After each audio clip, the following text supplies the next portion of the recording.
Welcome to LA. Thank you so much for coming out to the Soire. And I am so excited. We're all excited, Ruth.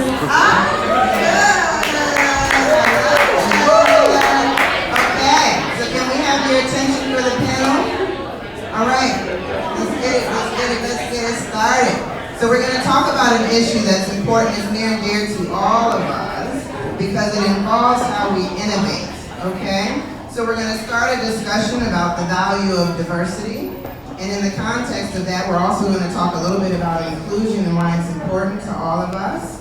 And so I want you to consider that organizations, just to start the conversation, organizations that are more diverse have been shown by studies to have 19% more increase in profits. So the more diverse your organization is, the better it is. Organizations with women in the C-suite are more profitable. So it's just like better. So I'd really like to introduce the panel.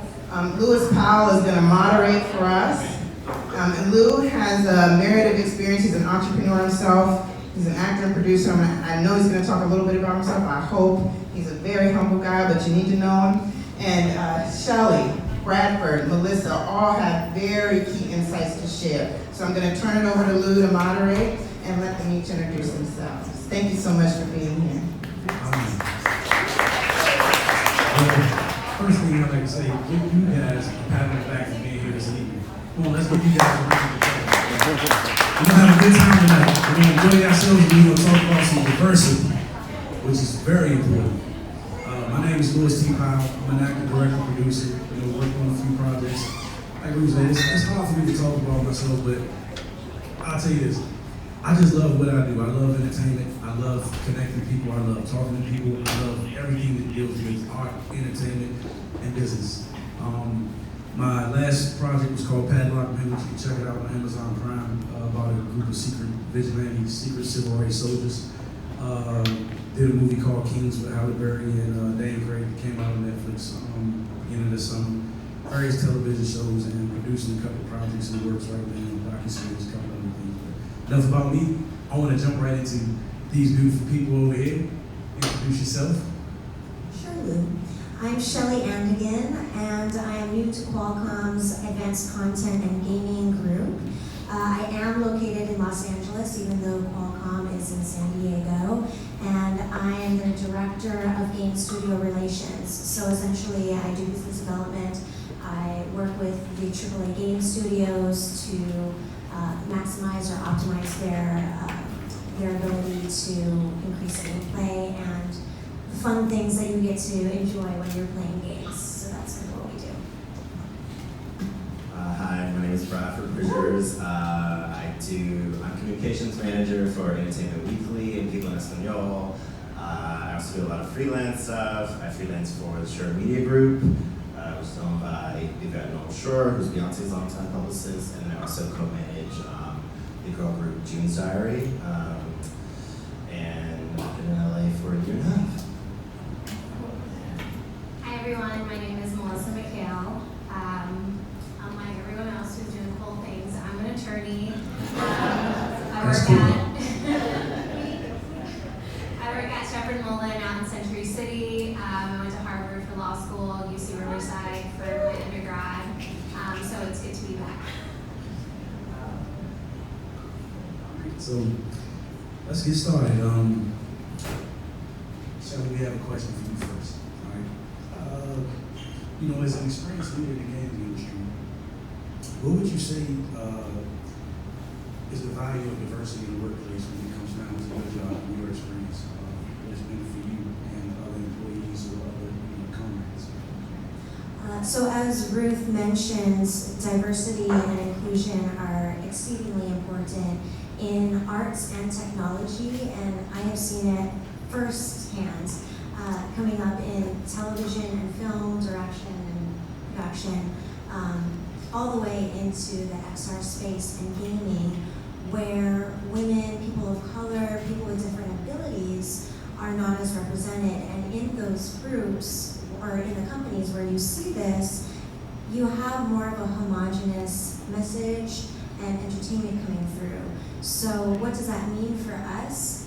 I think for the everyday person, it's really important to have representation, because representation ultimately begets the ability for us to see ourselves in that job or that position where we may not normally see ourselves. And you would see that in the Scully effect. When X-Files, which was so long ago, came out, we had Scully, who was a female leader, a female scientist, and all of a sudden you saw many, many more women enroll in STEAM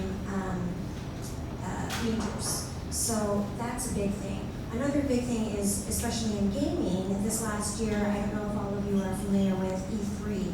Essentially, it's an electronics expo, and they feature all the big games for the year. So this year, there were 126 games released. Of those, six, less than 5%, had female protagonists. That's an issue. Now, on the good side, 65% of those, or not 65, yeah, 65% of those, around 80, so, had multi-choice. So you could choose if you wanted to be a male or female. So that's great. That's kind of a burgeoning area. But that also means that male-dominated, male-oriented games are still in the huge lead, and way more than the 51% of the population that us as ladies represent. And I choose ladies because it's a little bit easier to find metrics in that area as opposed to people of color with different disabilities, just because those have been recently, we've been recently counting those as opposed to female for the last about 7 to 10 years. A quick piggyback question. Percentage-wise, in the gaming industry itself, what would you say the amount of women that play basic PC games, PlayStation, in that aspect? So female gamers? Yes. I believe it's somewhere around the 40 to 50%. So there are a lot of female gamers, and it's actually a misnomer that women don't like games. Yeah, we do. A lot of people didn't realize I enjoyed games until I started speaking about them, or actually until I started working at Activision last year. So they said, wait, Activision, you even know what a game is? And I was like, yeah, I'm human, am I not? I really do, I not? That's great, that's great. All right, Brian, let's not go over you. How you feeling? Good. All right, look, we hear a lot about the importance of inclusion in business and within the industry. How important, or let me rephrase it, how do the laws actually affect business? Like, is there a protocol or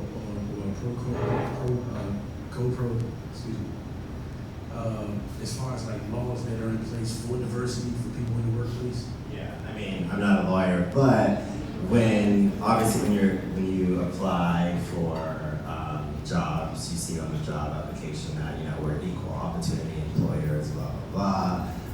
They still ask you to check they give you the option to check your ethnicity and your race, and they're supposed to be unbiased when it comes to that. But obviously, I don't know. There's no way for us as like pedestrians to tell who's really following those guidelines and who's regulating that. Do you, when it comes down to those guidelines, I mean, like on a personal level in the culture of the workplace, you being an African American brother, do you talk to other like brothers and sisters in arms and talk about like what you all can do personally in personal culture for diversity of new people coming into the workplace? Yeah, I mean, in terms of my 9 to 5, I work in this really corporate environment. There's not a lot of people of color, not a lot of black people in general. And obviously, you gravitate towards initially the people that look like you in those spaces. And when you have issues, you go to those people because you develop relationships and friendships, and you go to them and you talk about the issues that are happening in the company.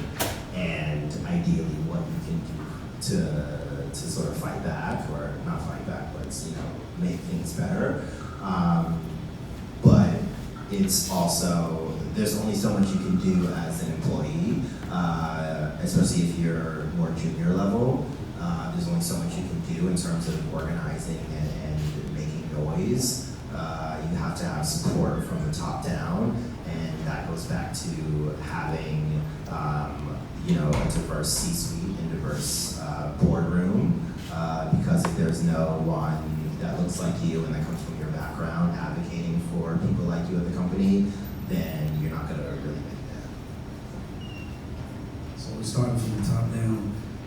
Do you think companies make it easier for a lower level employee to come to a CEO or a head of HR, to establish more diversity in the department, or is it more of a thing where it's taboo, where it's like, let me just shut up and be quiet because I don't want to lose my job?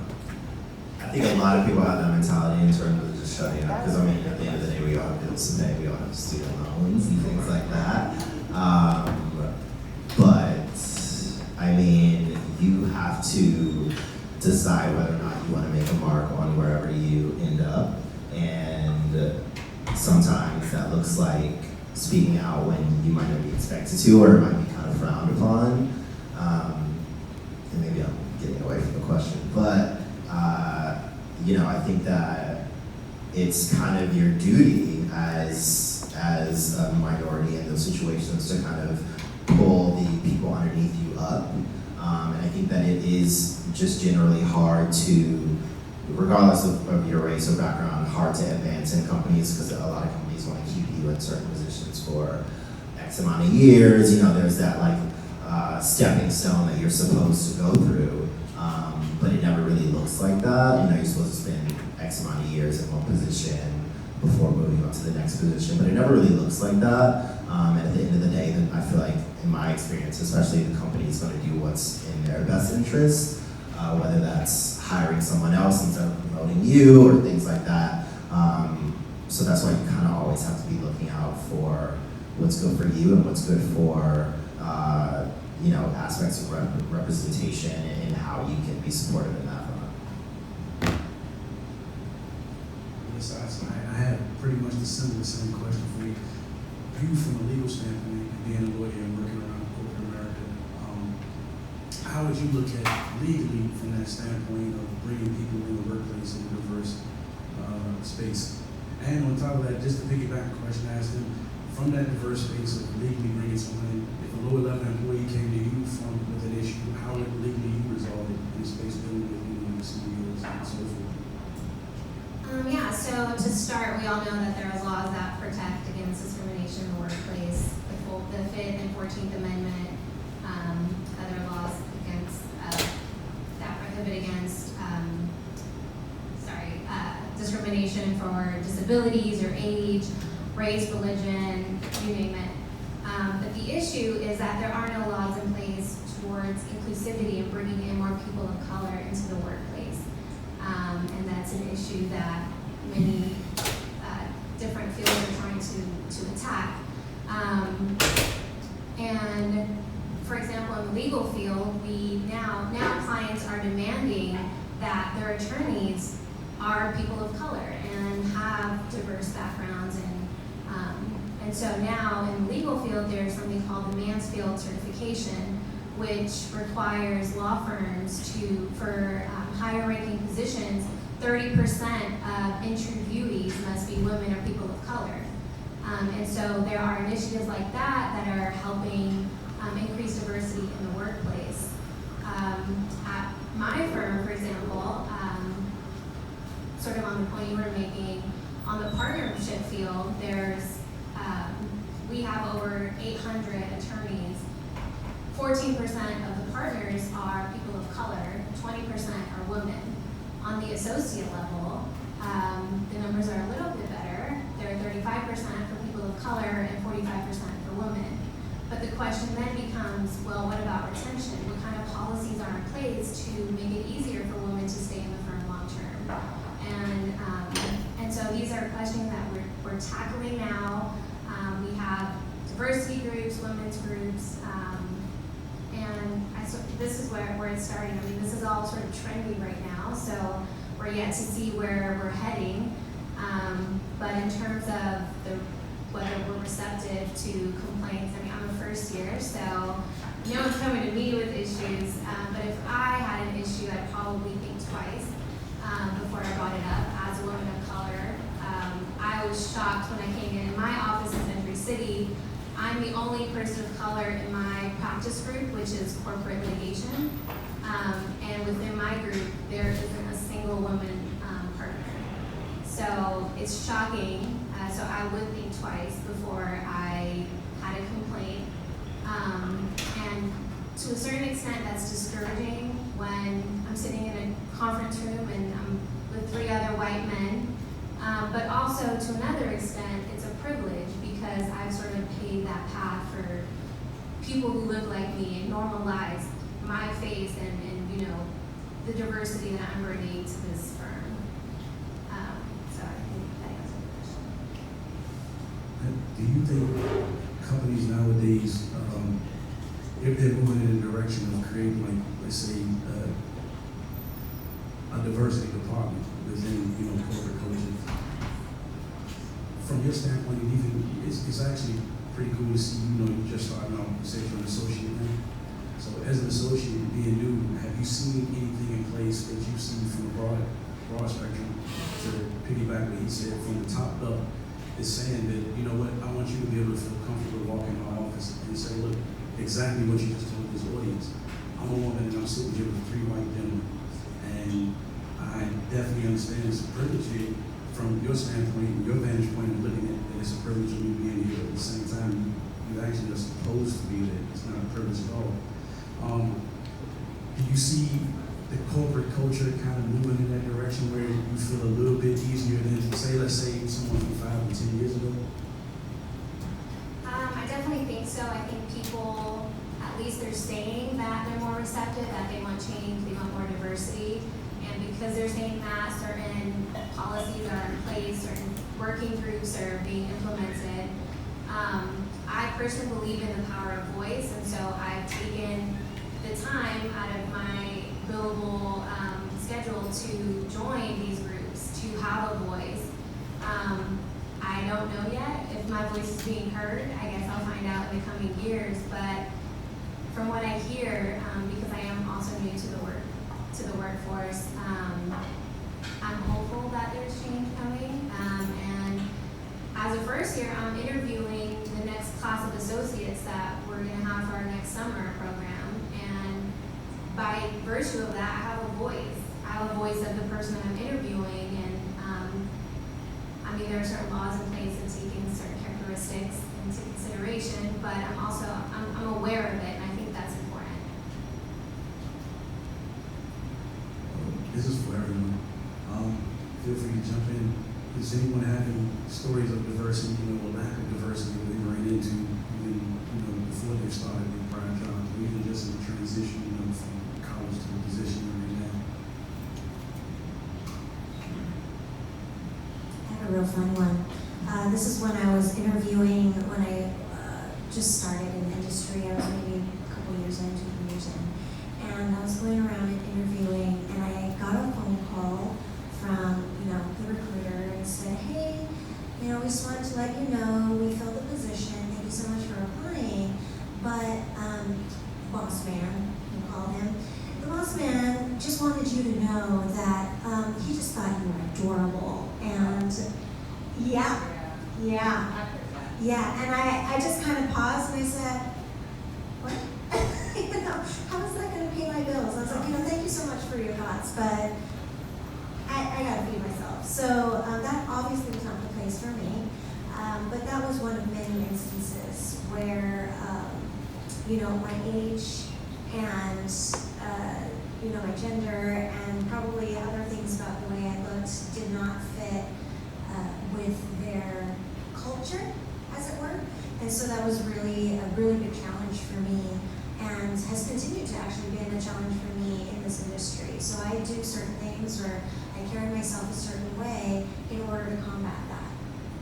So was that were you kind of expecting that going in, or was that more of a wake-up call that, wow, I'm walking into this culture and this is what I need to expect and I need to adjust?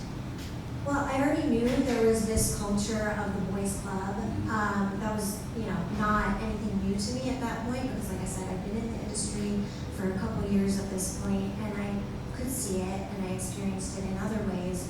But to have someone so outwardly and flagrantly throw it in my face without even a hesitation or the thought that maybe what I'm saying is inappropriate, that was a big wake-up call to me, and it taught me a lot. I had a lot of similar calls that summer, so, and it wasn't that I was dressed unprofessionally or anything. I was wearing a suit when I went in, a full-on pants suit, shoes and everything. The only thing that looked different was I didn't have a tie. You know what I mean? So, it can be challenging for us. Yeah, I mean, I'll piggyback off that. A few things. So I work for a company that just got acquired by another company at the beginning of the year, and the company that we got acquired by, a little bit less progressive. They're two media companies, but a little bit less progressive. And I relocated out here before the acquisition happened. So now whenever I go back and visit the New York office, it's like strikingly more white than it was before, because they sold off some brands that were very multicultural, and so it's just a completely different environment. And to your point, like I feel a little weird going in as myself, with my dreads and just like wearing my style, personal style. But I also think that it's super important to go in these spaces fully as yourselves. Wear your hair like however the hell you want to wear it. Like really unapologetic, because part of it is just introducing these people to the real world and things that they might not be exposed to, and it's not my job to make you feel comfortable in the sense of looking like everything that you're used to, because that's not the real world. That's not my world. I'm in this position as a minority, and I have to, come in here and work up the courage to like just do me. So at the very least, you can just accept it, or even if you don't accept it, like, yeah. That's why we have the lawyer over there. Yeah. Don't accept it, we'll call her. Nothing exactly comes to mind like those, but I guess early on in my life, I vividly remember people laughing in my face when I would tell them I wanted to go to Harvard for law school. Many people told me, "You're dreaming, like calm down," because my parents are immigrants from Egypt and we grew up in a low-income household, and that just wasn't what I should aspire for. And even currently in my office, like people will come up to me and think I'm a secretary or a support staff, and then they'll be so confused to see that I have an office with my name on it. So it's sort of an everyday reality. And hair, that's another thing, is for the longest time I would straighten my hair and be like, nope, can't wear them curls to work. And I'm just over it. So natural all the way. And it's beautiful. Well, this might be a little bit off kilter, but it seems like everybody deals with some kind of diversity problems in their workplace. And a lot of it stems through historical context of people just being ignorant or by default. Time. I feel like, Bradford, you walking in and wearing your dreads and just being unapologetic, same thing with Melissa, Shelley, it's like, it provokes change. It provokes change in the space where people have to ask questions, or they have to question themselves. And to piggyback what you said, society now, I feel like we're in this time and place where there's a lot of reflection going on in the mirror. And we need to have more of us step into that space to make people see that reflection that is me, you, light, dark, brown, white, Asian, doesn't matter, sexual orientation, all of the above. It's like to see that, like you said, that these are real people in the real world doing real things.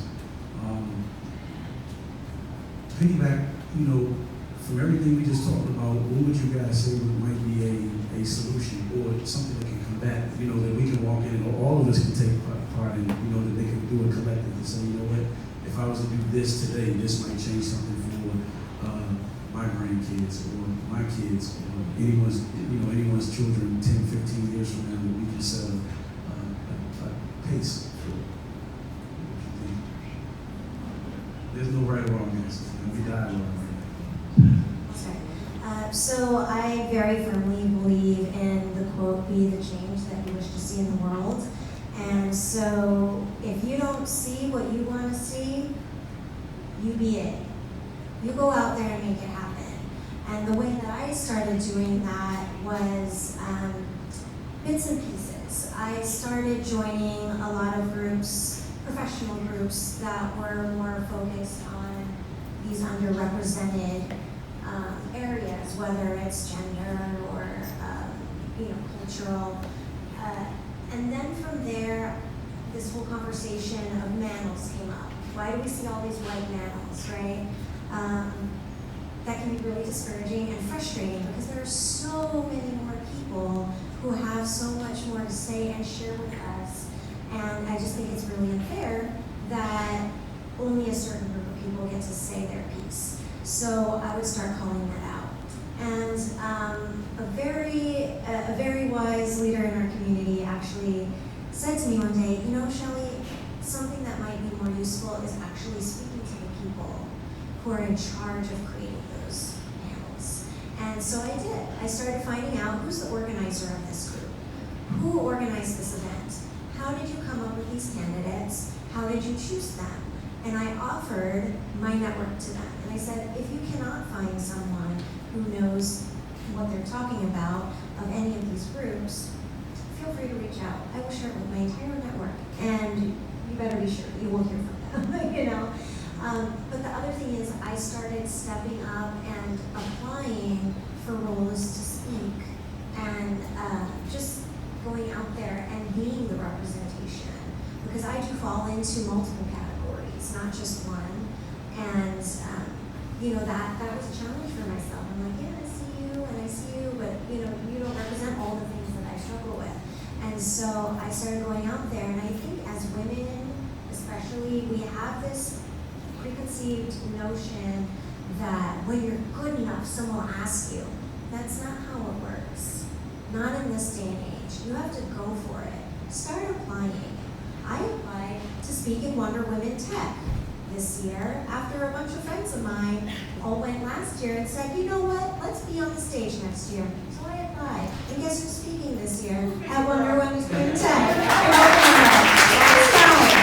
You don't have to work for it, okay? Don't just expect that they're going to see your shining light. You got to come out there and say, hey, I'm here and I'm interested in this opportunity. Don't come out and be like, oh, I'm all that. Just say, hey, these are my qualifications. I would like a part of this, or this is my interest. Because once people know that, they're going to start reaching out to you. And now I have people like Ruth who reached out and said, hey, Shelley, you're a leader in this community. Will you come speak at this diversity event? And I said, sure will. That's always good. And this is actually a time for me to make a shameless plug. At Qualcomm, we are seeking out software engineers very heavily. So if you have any friends or you are this person in the gaming space, please let me know. That's not shameless. That's neat. That's how we're going to do it, right? Is if we share this information and we encourage each other to make that step. So let me know if you're one of those people. 2 things I got from that. Make sure you blind people with your light. Don't get it at all. Go in the space and show them, look, you may not see color, but you want to see this light shining over top of you with this intelligence, with this melanin, and everything else that comes along with it. Please. Then the second thing is, share your network. Let's stop being stingy with each other. Look, we all have dreams and aspirations. We're all trying to move forward. Everybody has that thing that they want to do, that dream or something that they cling onto, that one company, that nugget that they're trying to build. It takes nothing away from you to make a connection, or make a phone call, or just reach out and give someone a word of encouragement to say, hey, I know you're building your company, you've been working on this for the last couple of years, just hang in there. Look, the time is going to come. If there's anything that I can do for you, it may not be now, it may be 2 or 3 years from now. Don't just come to people as things or objects. Come to people as people. Make relationships, engage, talk to them, because it could be a relationship that starts today that doesn't transpire 5 years later. And I'm saying that because each one of you individuals in this room probably will be one of those individuals for somebody 5 years from now. I'm going to add one more thing to that. Follow up. If you are asking someone to hook you up, do not expect them to go out of their way to help you out. You gotta help you. Help us help you and follow up. Not like 5 minutes later, but a couple weeks later, he said, hey, did you have a chance to think on that? Do you mind? Maybe a month later. Don't just let it fall, because a lot of times, those who are in power get a lot of requests, and they're very willing to help you out, but you have to make those steps to make that happen. So. I forgot the question. Yeah, let me read it.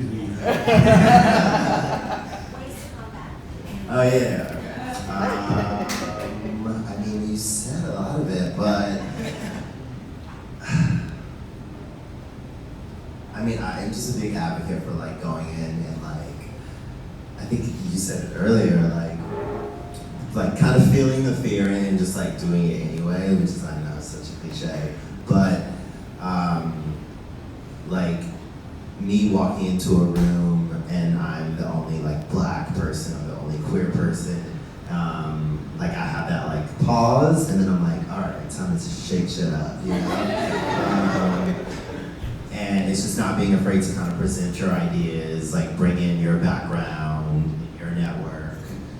Especially I work in entertainment a lot, so we do a lot of like red carpet events, and I sit next to the events team, which is a bunch of like, blonde white women, and they're like approving talent requests, and they're like, who's Coffee Cereba? Like, should we approve him? And I'm like, yeah, you should approve him. Like, what? Like, this is my red carpet, he's approved.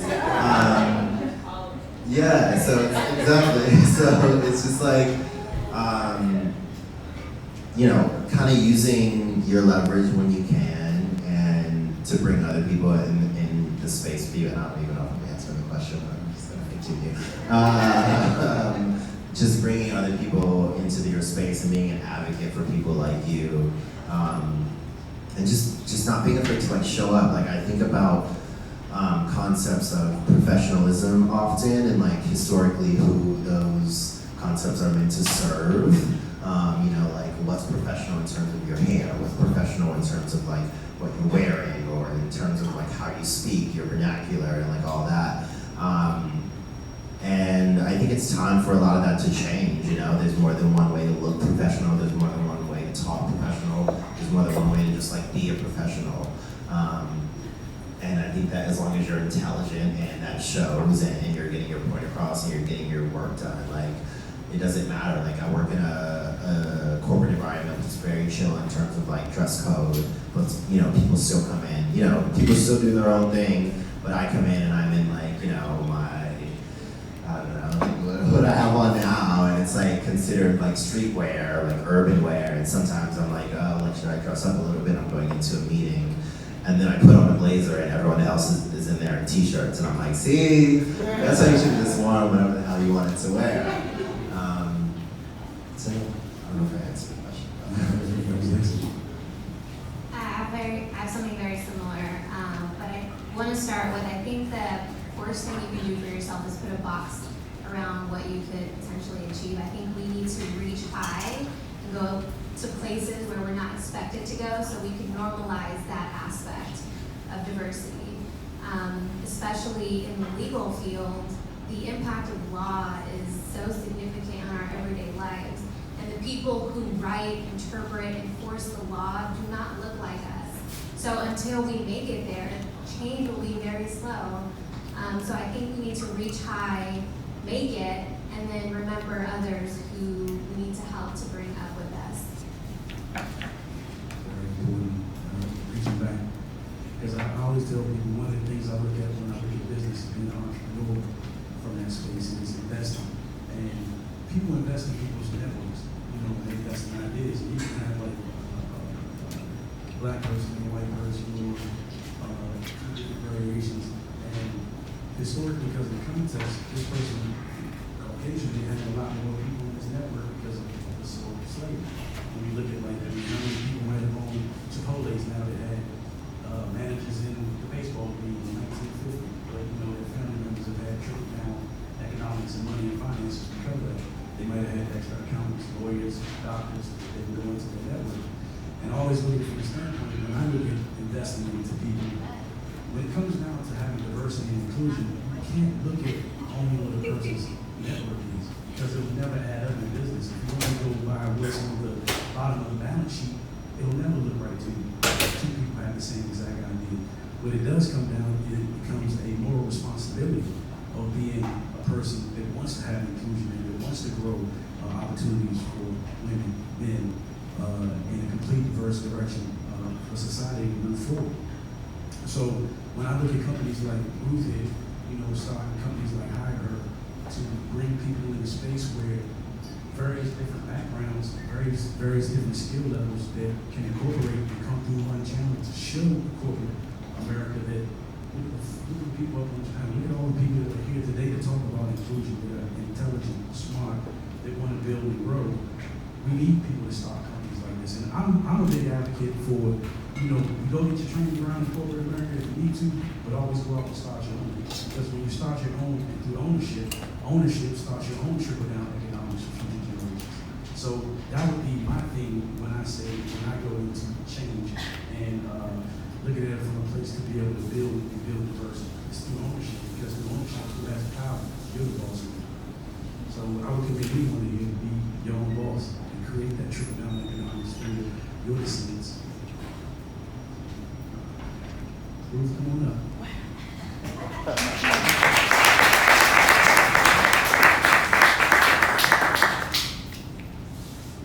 Ladies and gentlemen, please turn your coat. Thank you so much for the inspired words and the thoughtfulness and, the candor and the generosity to share your personal experiences, because it's not always easy and it's not always well received. But I value it deeply. I'm very grateful for your time.